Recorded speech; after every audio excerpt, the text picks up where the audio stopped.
Assalamualaikum warahmatullahi taala wabarakatuh and very good afternoon. So untuk hari ini dalam video ni kita akan continue dengan chapter yang ke-6. Okay, chapter yang ke-6 is about the introduction to quality management atau we call as QM lah for the short form. Okay, so this is the new chapter. So as usual, before you going further for the chapter, so we are going to talk about the learning outcome lah. So the learning outcome that you must be able to achieve, okay, at the end of this chapter lah. Okay, so there are three learning outcomes that I listed here. So learning outcome yang pertama, you must be able to describe the importance of quality management and its benefits. Okay, the quality management that commonly implemented or commonly practiced by the industry or any organizational company lah. Okay, and then the learning outcome number 2, you must be able to define the 3 different of quality management activities. Okay, so in this chapter I touch about the 3 kind, okay, of the quality management activities, which are: first is quality assurance, the second one quality control, and the third one is quality planning. Okay, and then the next learning outcome, you must be able to describe what is the total quality management, and also you must be able to define, okay, the list of the TQM tools, okay, yang saya akan share dengan awak lah nanti kejap lagi. Okay, so these are the contents list in this chapter.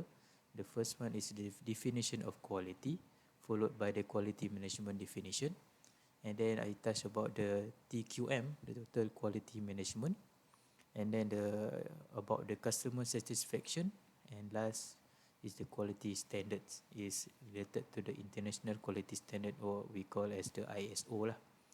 Okay, so in this chapter is basically is not quite related to the safety measure lah, tapi lebih kepada how to manage the product or the service in order to satisfy the customer needs, or to satisfy or comply any requirement of or the any specification. Okay, macam mana kita nak manage, macam mana kita nak achieve the good quality of the product or ataupun the service. So any works that we do, any work that we did during the process of safety, during apa, saya cakap, apa-apa kerja yang kita lakukan in industry, okay, basically is not only related to the implementation or the knowledge, okay, of the safety and health, but also we have to consider how to macam mana kita nak implement the job, ataupun macam mana kita nak make sure that our work is quality enough. Okay, so what is the quality? So first we take a look the definition of quality lah. Okay, quality simplistically means that a product should be meet its specification. Okay, basically satu produk dia ada specification. Adakah semua expected specification ataupun the forecast specification ataupun the plan specification is totally meet? Itu dia merujuk kepada the quality of the product, but also the quality of the service. Okay, I give you an example. Consider you are eating in a restaurant. So how will you judge the quality of the restaurants? And most people apply such criteria as below.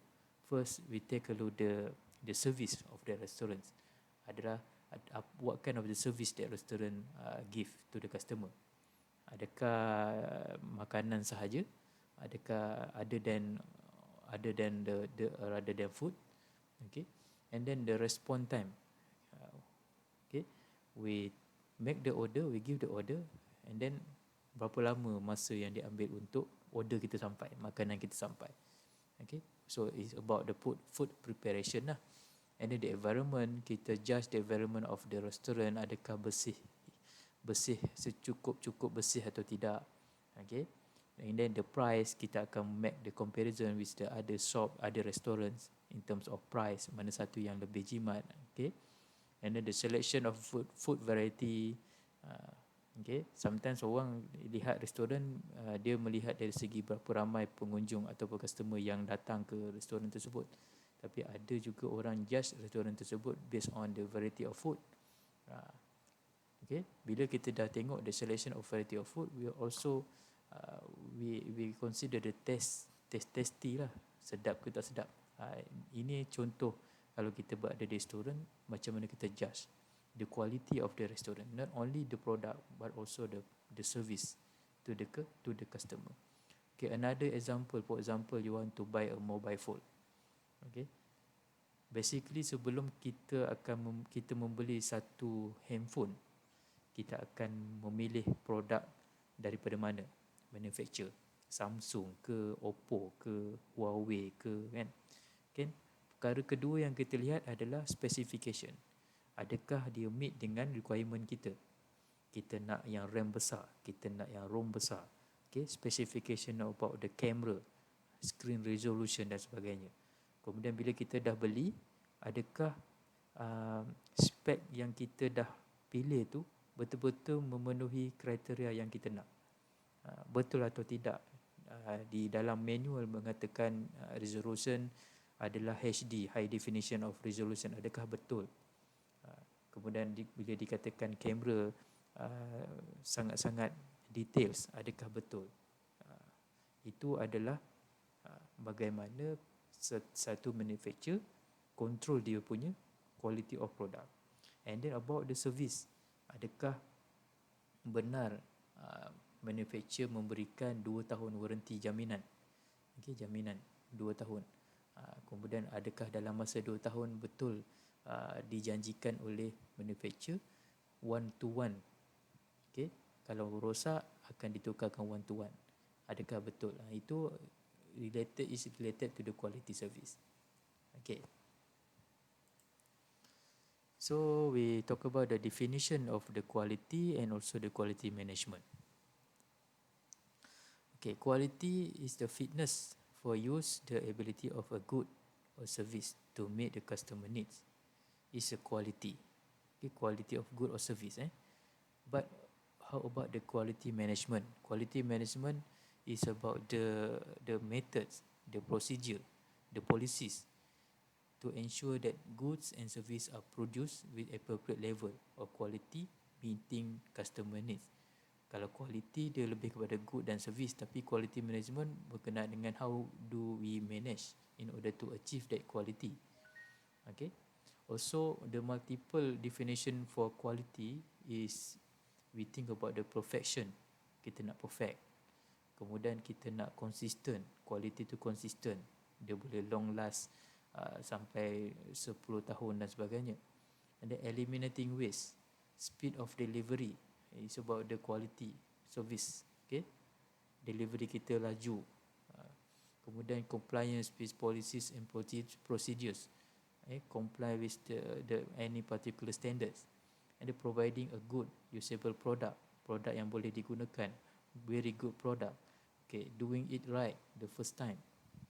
Okay, kita nak cuba buat sesuatu produk yang baru, tapi kita nak pastikan yang produk yang baru tu memang betul-betul produk yang berkualiti, bukan lagi masih di bawah prototype. Okay, kemudian delighting or pleasing customers. This is the goal. We want to delighting the customers. We want to pleasing the customers. And then the total customer service and satisfaction also. Because the customer is always right. So we have to achieve the satisfaction of the customer. Okay. So what is the scope of quality management?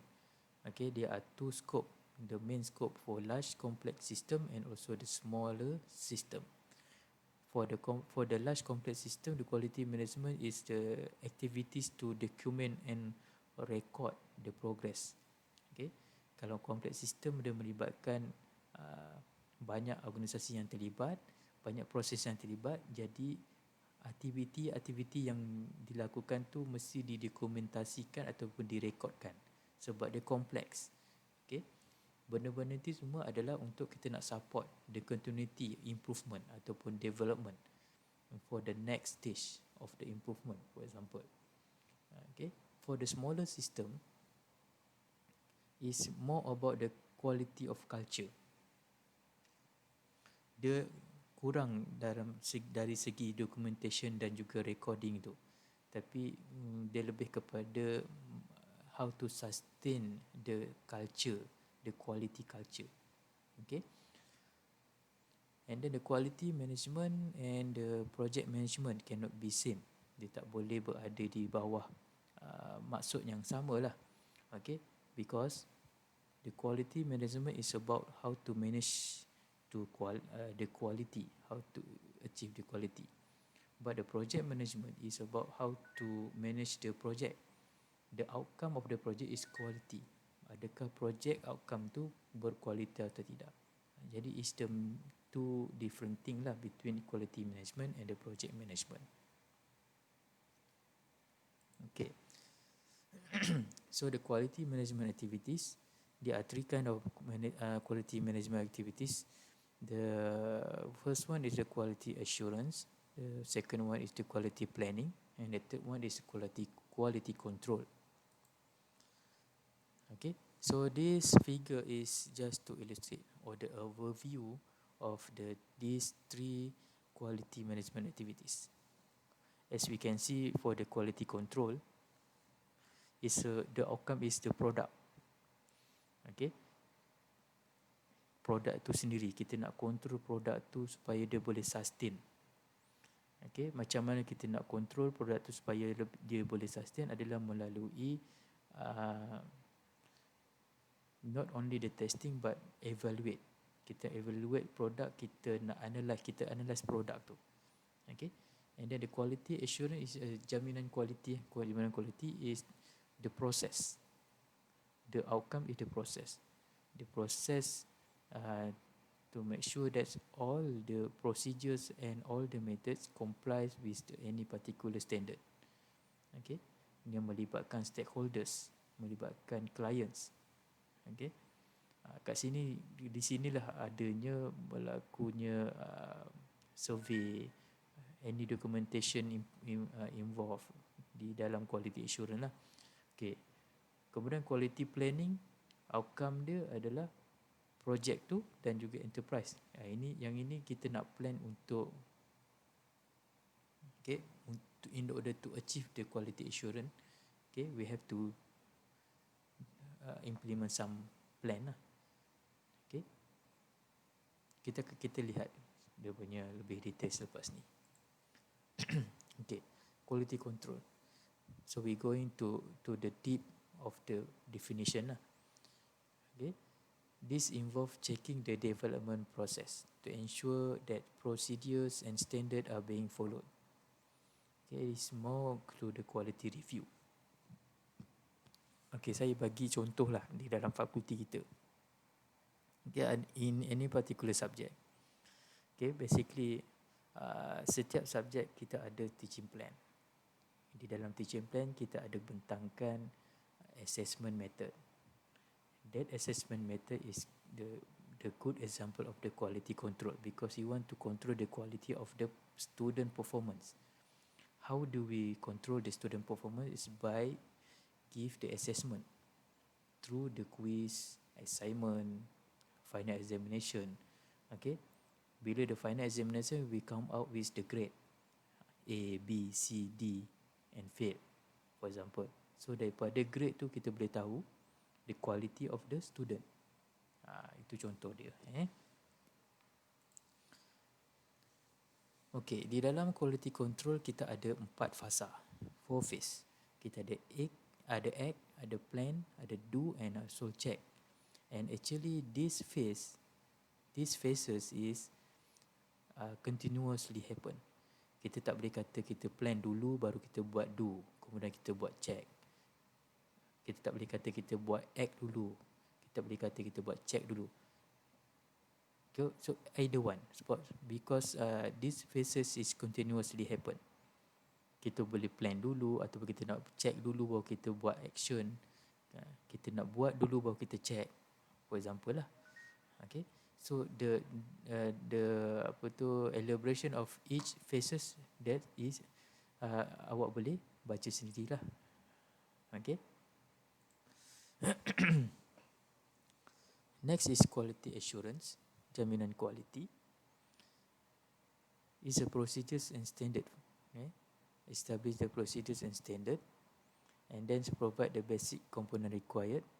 Nanti kita akan lihat what is the component required for the quality system, and then use standards as the benchmark quality. Kita gunakan standard ISO for example. Kita gunakan standard of the TQM, Total Quality Management, okay, as benchmark. Sebab setiap perkara yang kita lakukan mesti kita kena ada benchmark. Baru kita tahu bagaimana kita nak improvekan kelemahan kita. Okay.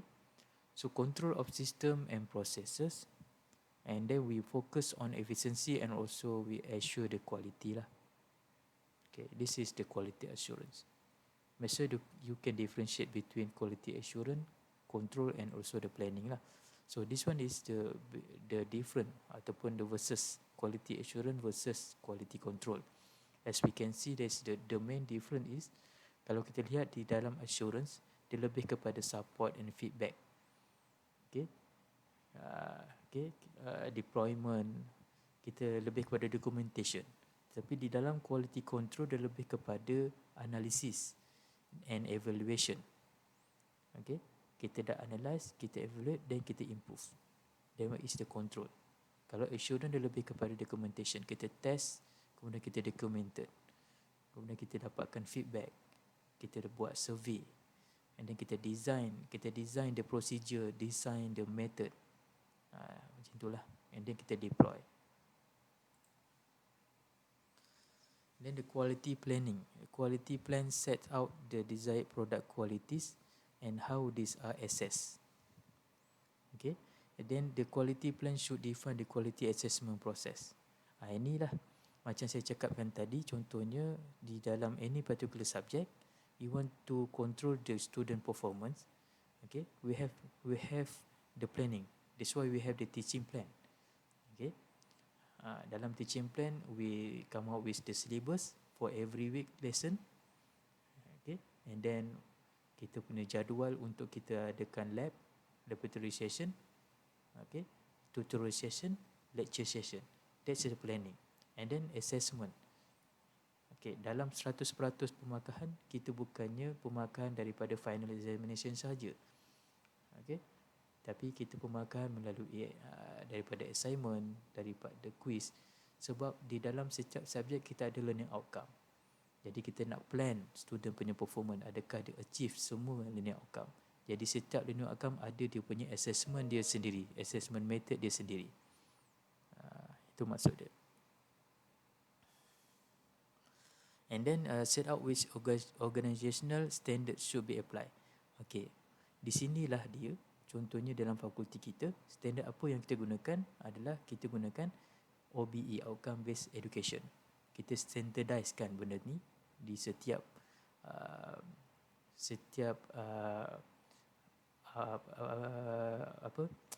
di dalam setiap PDP ataupun teaching and learning.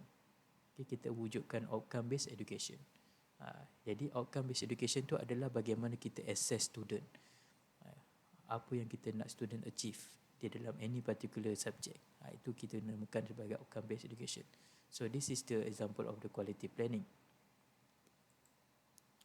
So strategic quality planning is involved the company mission, okay, and also the strategic plan. Bila kita dah ada strategic quality plan, this strategic quality plan may be influenced by the customer needs and also the competitive force. Dari situlah kita boleh tahu kelemahan dan kelebihan untuk kita lakukan plan untuk improvise, continually improvise. Just the goal and to achieve the needs of the requirement. Requirement of what? Requirement of the customer and requirement of the market. So the quality plan structure. Okay, quality plan should be short. Planning kita kena short. Kalau terlalu panjang, tak ada siapa yang akan ambil tahu planning kita. Orang semua nak short saja kan. Okay. Jadi apa komponen yang perlu ada di dalam structure quality plan? First, kena ada product introduction. Saya bagi contoh car production. Okay, introduction of the car production. Apa jenis kereta, electric vehicle ataupun conventional car. And then the product plan. Adakah kenderaan yang kita nak produce ni dia boleh ada lagi another specification kita punya plan. Contohnya kita ada satu produk kenderaan yang kita target market kita adalah untuk golongan-golongan yang berpendapatan sederhana, berpendapatan tinggi dan berpendapatan rendah. Jadi kita buat perbandingan, kita asingkan mengikut specification. Tapi model kereta yang sama. Itu product plan. Jadi kita target kita punya market value. Bukan kita punya prospect. Okay. Ini proses description. Proses macam mana kita nak hasilkan produk tersebut. And then the quality. Okay. Quality mesti kenalah meet dengan harga yang kita tawarkan kepada customer. And then the risk and risk management. Setiap specification yang kita tawarkan kita kena ambil consider dari segi risiko dia dan bagaimana kita nak manage that risiko. Maybe we not going to eliminate the risk, but we going to reduce the risk. Okay. For example, specification kereta yang lebih mahal berbanding dengan yang harga lebih rendah. Mungkin yang lebih mahal kita consider lebih banyak airbag for safety purpose. Tapi untuk kenderaan yang berharga lebih rendah, kita tetap adakan airbag tetapi tak sebanyak airbag yang ada di kenderaan yang harga lebih tinggi. Itu contohnya. We are going to reduce the risk. Okay. And then the quality review. Okay, is a group of people carefully examine the part or all of a software system and its associated documentation. Kita review software ataupun dokumen, part ataupun keseluruhan. Okay. Dan selepas kita buat review, the document tu may be sign off. Sign off at a review which signifies the progress to the next development stage. Okay. Kita review, kita sign ataupun approve that the review has been done for the next progress development, for the further improvement lah maksudnya. Okay. And then the objective of the quality review is to discover of any defect or any inconsistencies of the system. Kita nak lihat ada kecacatan tak di dalam sistem. Mungkin seorang ataupun dua orang punya review tak nampak any inconsistent ataupun flaw di dalam satu service atau satu sistem tu. Tapi bila kita ada a small group doing the same review, barulah kita nampak defect dekat mana, kelemahan dekat mana. So any document produced in the process may be reviewed. All the document, any document which related. Okay. A review team should be relatively small and review should be fairly short. Okay, that record should always be maintained of quality review. Okay, biar kita review, kita record lah. Okay. Okay, tadi kita cover berkenaan dengan quality. Sekarang kita akan masuk berkenaan dengan quality management system. Sistem pengurusan quality lah. Okay. So in QMS is designed to provide evidence that a specified standard of quality has been met and continuously improved. Okay, tadi berkenaan dengan kualiti, tapi yang ini lebih kepada sistem. Macam mana kita nak manage kualiti tu. Okay, di dalam QMS, kita fokus kepada outcome. Dan kita aim to establish the new benchmark. Macam saya cakap tadi, untuk kita nak dapatkan another good quality, we must have the benchmark. Otherwise, kita tak tahu kita nak improve di bahagian mana, which part we want to improve. Okay? So, that's why the benchmarking is the best practice in a quality management system. And then the continuous improvement of system and processes focus on effectiveness, embrace organization wide, improve the quality. Okay, kalau kita lihat di dalam figure ni about the quality management system, actually quality assurance and quality improvement is subset. Dia saling bergantung ataupun depends to each other. Okay, tapi dia berfokus kepada organizational performance. Okay, dalam kita assure the quality, okay, at the same time we want to continuously improve the quality.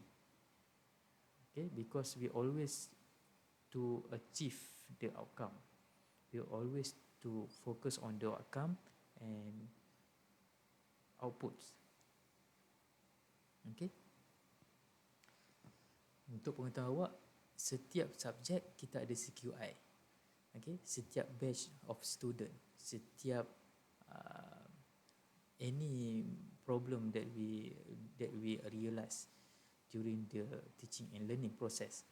Okay, kita akan bincangkan untuk kita lakukan CQI, continuous control, CQI continuous control improvement. Sebab apa? Kita nak quality assurance tu. Kita nak standardkan cara kita bagi permarkahan kepada student, cara kita assess the student, and then documentation. Okay, we want to standardize documentation. That's why in our final examination we have 4 questions instead of 5, instead of 6. Kita standardizekan. And then for example, for diploma studies we have 60% for carry mark and 40% for final. Setiap subjek mesti 60-40. Dia tak ada subjek ni 50-50, subjek ini 30-70, tak ada. Kita standardize because we want to assure the quality. And then the principle of quality management. Okay, ni prinsip-prinsip dia. Quality is defined by service user outcome. Service user ni maksudnya pengguna lah. Okay, outcome kita, pengguna kita. Kemudian standardization of the process. This prinsip untuk quality management. Kita nak manage the quality, kita nak standardize. Okay, continual process review and improvement. Okay, measurability, pastikan kita boleh measure supaya kita boleh improve the quality in future. Continual system monitoring, improvement and also learning must be continual process. And then we take the people or the service user, okay, ataupun senang cerita people lah. People ni dia subjektif. Dia can be service user, can be service provider. Okay, it's the most valuable resource. That's why wujudnya kat sini survey, survey form. Sebab people adalah the most valuable resource. Dari situlah kita boleh tahu kelemahan kita. And then organisation wide commitment or involvement. Dalam satu organisation, semua warga company akan involve dalam memastikan quality tu. And then the leadership. Okay.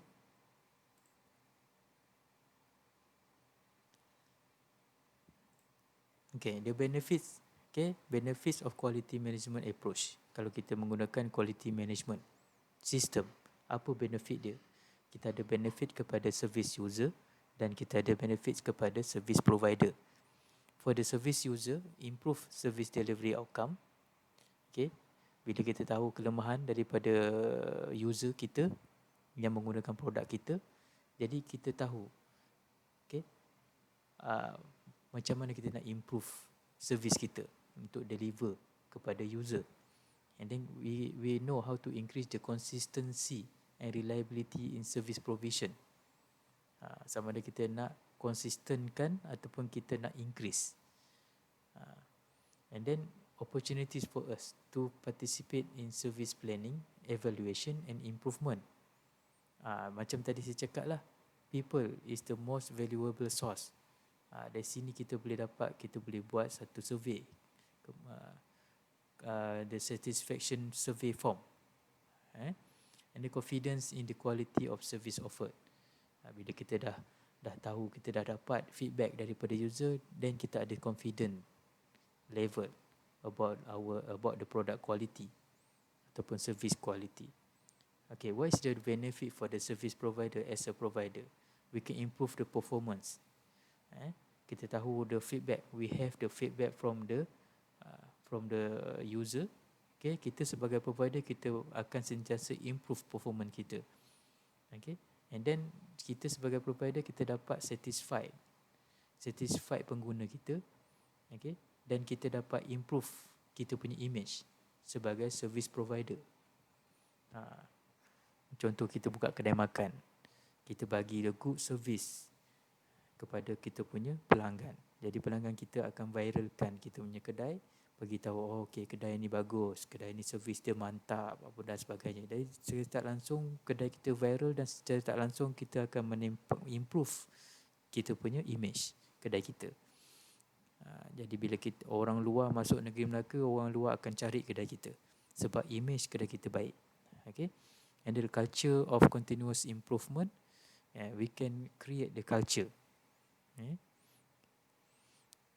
Bila kita dah enforce the standardization of the procedure ataupun the method, so culture tu akan wujud. Semua orang akan follow the step, the same step. Okay, and then creates a learning organisation. Bermaksud dekat sini, bila ada satu kelemahan, this why kita wujudkan CQI kat situ, continuous quality improvement. Jadi situ kita belajar apa kelemahan yang kita ada. Okay, dari situ kita akan belajar macam mana kita nak improvekan balik. Okay, so increase the efficiencies. Okay, dalam kita belajar dan kita buat CQI, secara langsung kita akan meningkatkan kecekapan kita, efficiencies, and more effective service delivery lah. Okay, total quality. Total quality is also known as a total quality management. Tadi tu quality management system is the system. Okay, adalah sistem. Awak mesti fahamkan sistem adalah satu yang structured. Structured procedure, structured method in order to manage the quality, to achieve the quality. Okay, yang ini total quality management secara keseluruhan. Okay, total quality management. Okay, the culture of an organisation where continuous improvement is integrated into all activities.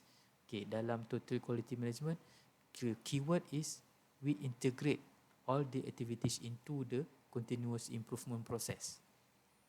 Okay, with the objective of improving the quality of all business processes.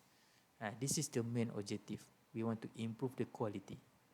Okay, so the total quality tools. This is the tool in order to manage the quality. Okay, contohnya kita ada process chart, Pareto analysis, cause and effect diagrams, histogram, run diagram, check sheet and statistical process control. The most good example ataupun the most approach that normally practiced by the industry ataupun any organisation, we use the check sheet, we use the histogram. Okay, ataupun kita gunakan flowchart untuk kita tahu the process flow of the activity. Untuk kita nak buat planning, okay, quality planning, kita kena ada flowchart. And then the cause effect diagram is the quality control. Okay, check sheet also can be used for the quality assurance. This is the tools how to achieve that the quality activities. Okay, the views of the quality between the traditional view and also the total quality philosophy view. In traditional view, they only measured the defective part, only the per 100 produced. But the philosophy, actually we measure defective part per million produced. Okay, kita ambil banyak secara filosofinya lah. Okay, kemudian dari segi produk, in traditional view, we only inspect the product. But for the total quality philosophy, okay, we emphasize on continual improvement of product, process and people, not only to the product itself. Dia merangkumi kepada proses, approach, okay, the people, the user. Okay, and then employee as passive worker for order given, and then brands not wanted. Ini this is the traditional view of quality.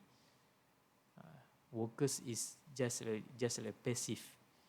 Dia follow je arahan. Tak perlu nak fikir macam mana nak improve. Dia follow the procedure saja. Tapi dari segi total quality, actually employees empowered to think. Kita take part dalam managing the quality. Itu beza dia. And then the 9 key elements of total quality. Kita ada 9 elements. Kita ada strategically based, kita ada customer focus, obsession with quality, scientific approach, okay, long term commitment, teamwork, continual process improvement, education and training, and then the freedom through control. Kita lihat satu persatu elemen ni. Okay, untuk strategically based is at least kita ada vision, kita ada mission dan juga objektif. Kita ada strategi. Okay, untuk kita nak capai strategi tu, kita kena ada target lah. Strategi kita ada target untuk kita nak capai misi dan visi kita. At least kita ada objektif.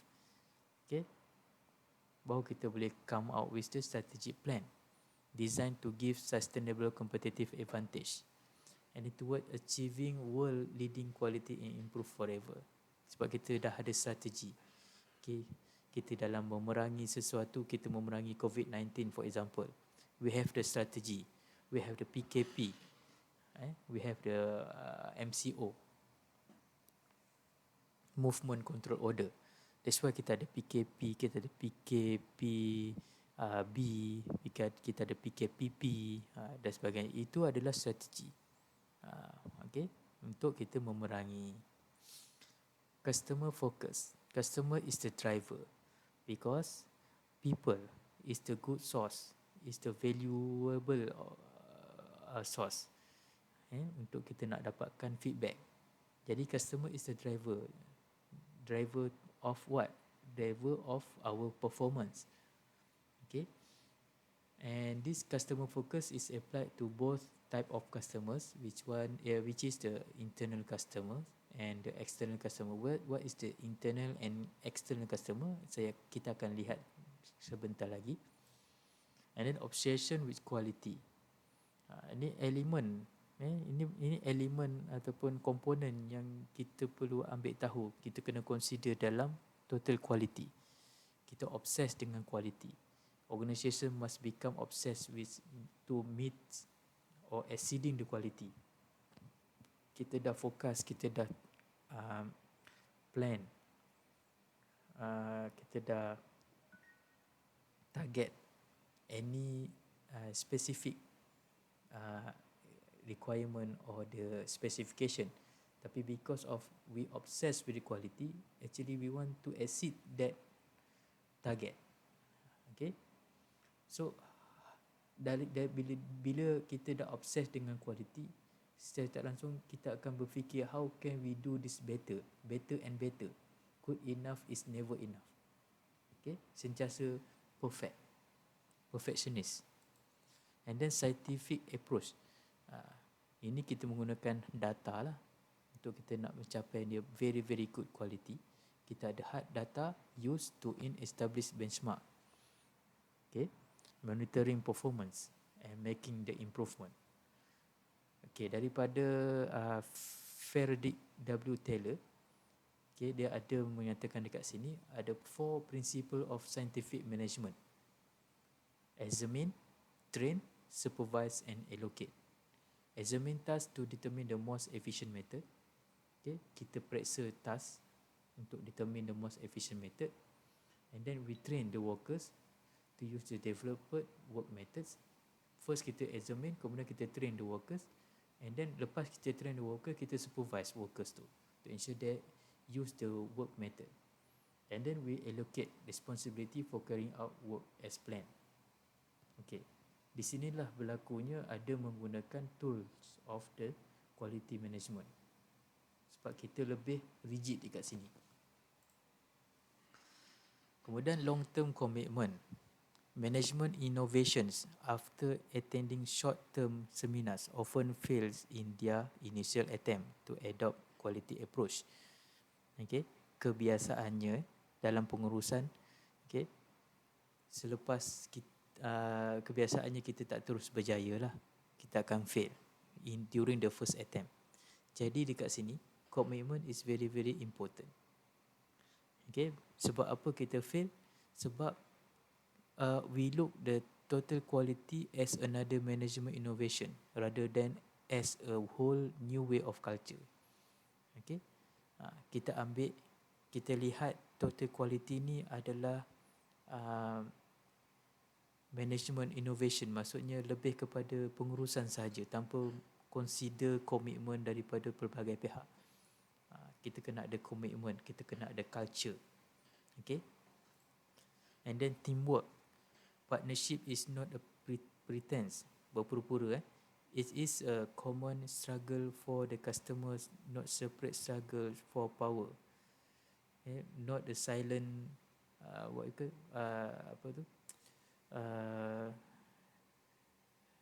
Macam mana cakap, dalam satu group ada salah seorang yang silent leader, bukan silent reader.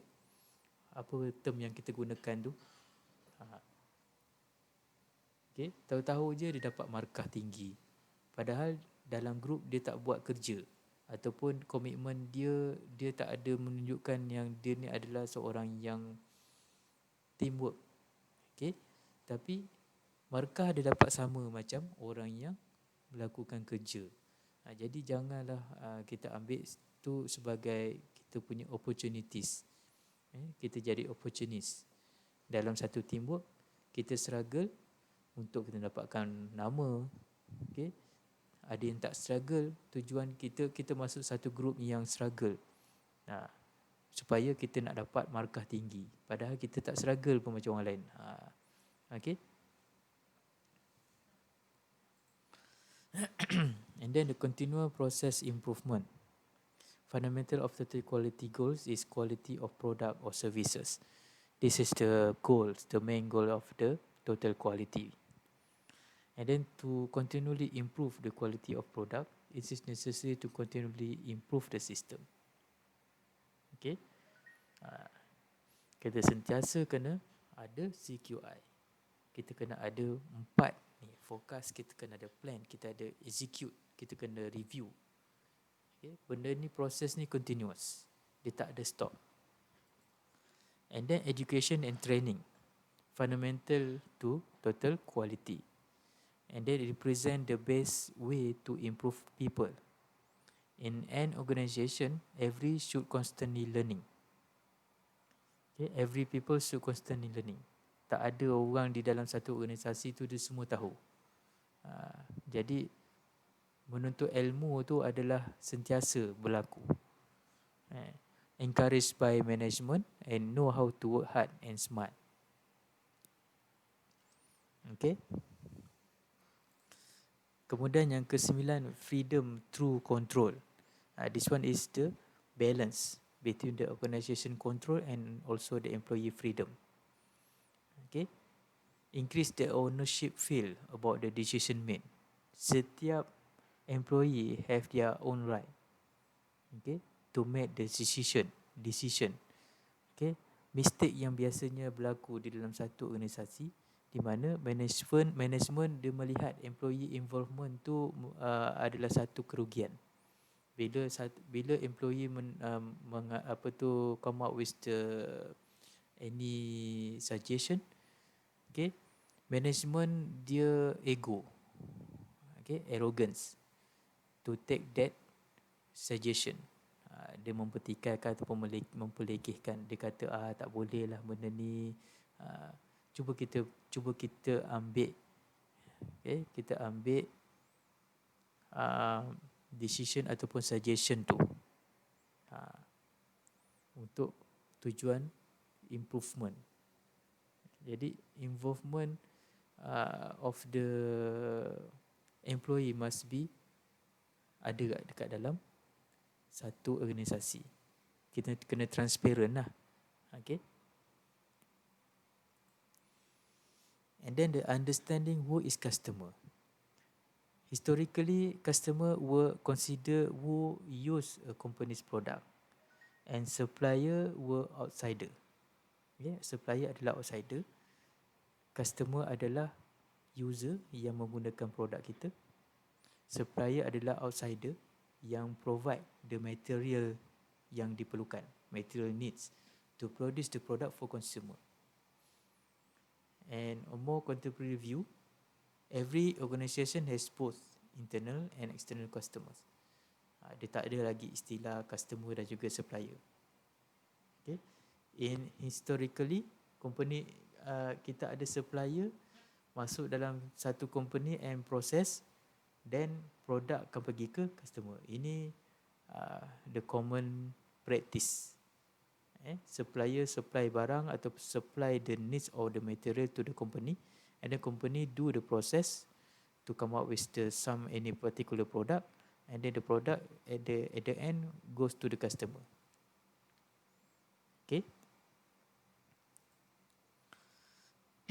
So what is the difference between external and internal customer?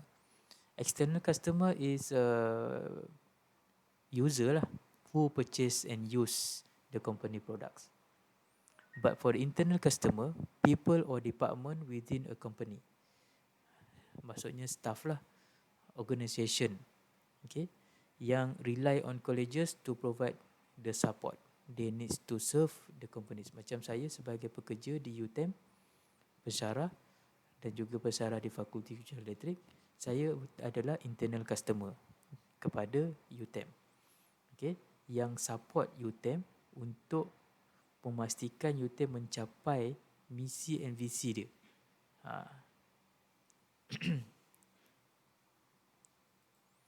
Okay.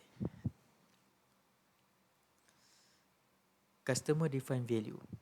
In a total quality setting, customers define the quality. Sebab customer adalah reviewer. Dia yang akan menggunakan produk kita, dia yang akan merasai the product performance, bukannya kita. Kita cuma tahu only the surface sahaja, tapi yang experience, yang adapt with the product is the customer. Okay, so means that the customer can define the quality. Customer satisfaction must be the highest priority. Can be achieved by producing high quality product that meet or exceed the expectation. And then must be renewed with each purchase. And then the key to establishing a customer focus is to put employees in touch with customers so that customer needs are understood. Ini yang ada wujudnya customer service. Customer service sebab kita nak link dengan customer supaya kita tahu masalah customer dan kita tahu apa yang customer nak, supaya kita boleh improvise kita punya quality service. Kalau awak perasan, kalau yang siapa pernah terima panggilan daripada bank, panggilan telefon daripada bank ataupun awak telefon bank, perbualan kita sebenarnya direkodkan. Itulah tujuan dia nak buat CQI. And then the customer satisfaction. Customer define the quality of the product. Okay, employee produce it. They define the quality, what kind of the specification they need, what kind of the the performance they required, then employee produce it. Okay, in total quality setting, external customer define the quality, and then the internal customer produce it. Internal customer ni kita lah sebagai staff. External customer is the buyer. And then customer needs are not static. Dia tak semua dalam satu produk yang sama. Semua setiap pembeli dia satisfy dengan produk tu. Ada yang ada condemn part tu, ada yang ada condemn part ni, ada yang tak ada condemn langsung. Okay, that's why their needs is not static. So constant contact with customer is important in a total quality setting. That's why kita ada return survey. Kita survey. Okay. Okay, now we go to the quality standard. Kalau awak biasa dengar ISO ni lah dia, iaitu International Organization for Standardization, ISO, which commonly apply in industry and management. There are two kind of quality standard, which is ISO 9000 dan ISO 14000.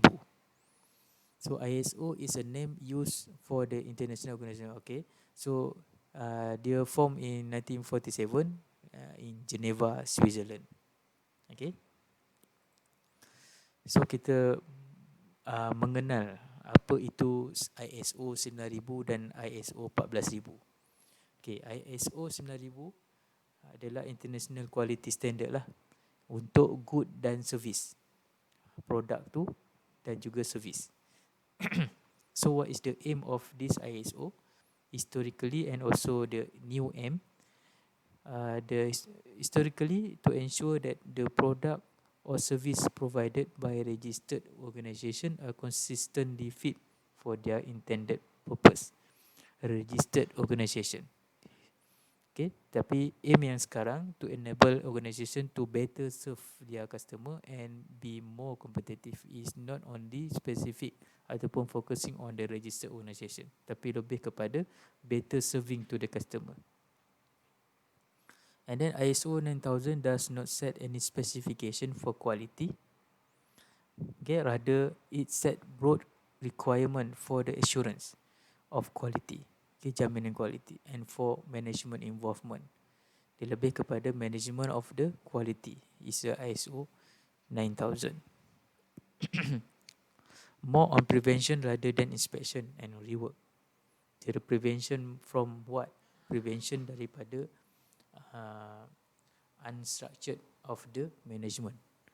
Okay, jadi bila tak adalah kita asyik nak buat rework sahaja, ataupun kita nak selalu kita buat lakukan inspection.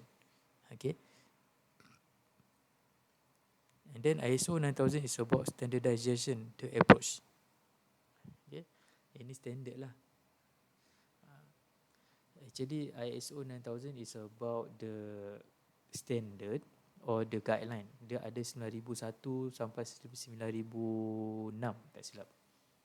Okay, dan 9001 dengan 9002 is about the guideline, but another one is about the standard lah, regulation. Compatibility of ISO 9000 and total quality management. What is the difference between ISO 9000 and TQM? ISO 9000 is compatible with and can be viewed as subset of TQM. Okay, subset macam tadi saya cakap subset. Okay, so bermaksud dekat sini dia saling depending to each other.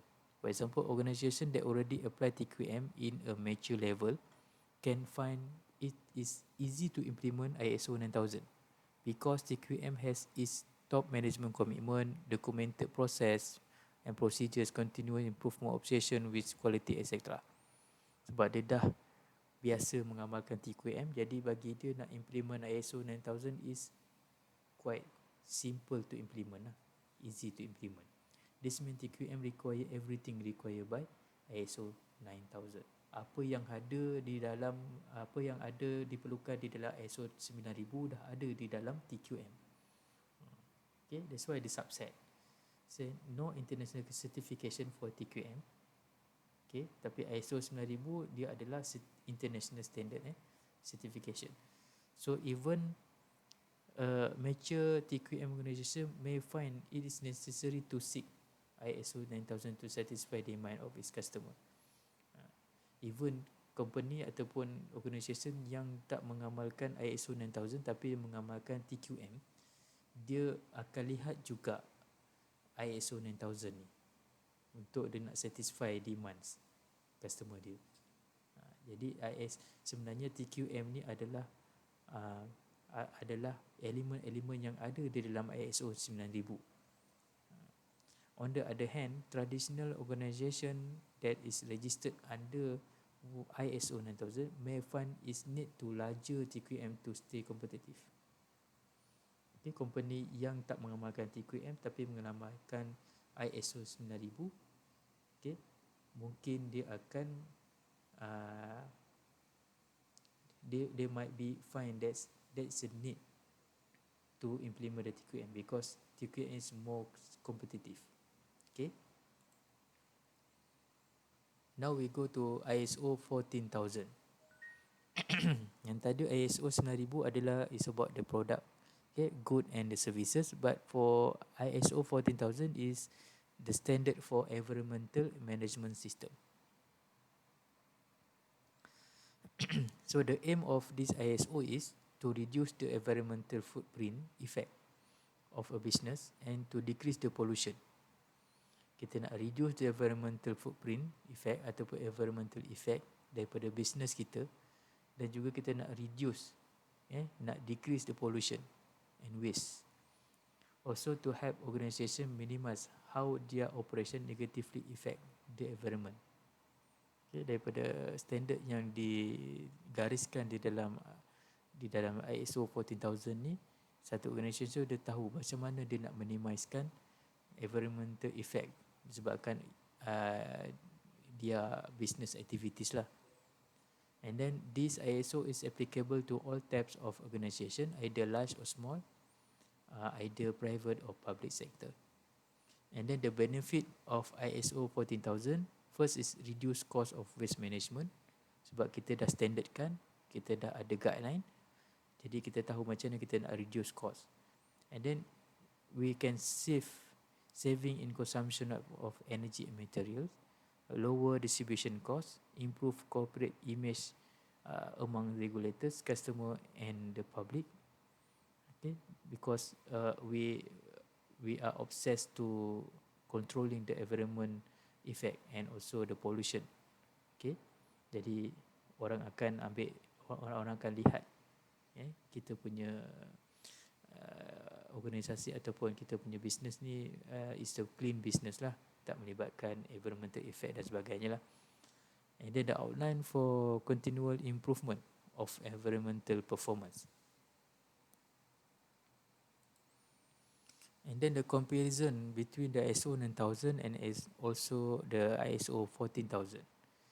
Okay, ISO 9000 is about quality management of the product or the good and the services, but for ISO 14000 is the environmental management. 90,000 is about quality, 40,000 is about environment. Okay, so in 9000, the organisation does to fulfill the customer's quality requirement, applicable regulatory requirement, enhance customer satisfaction, achieve continual improvement of its performance in pursuit of those objectives. It's all about the quality.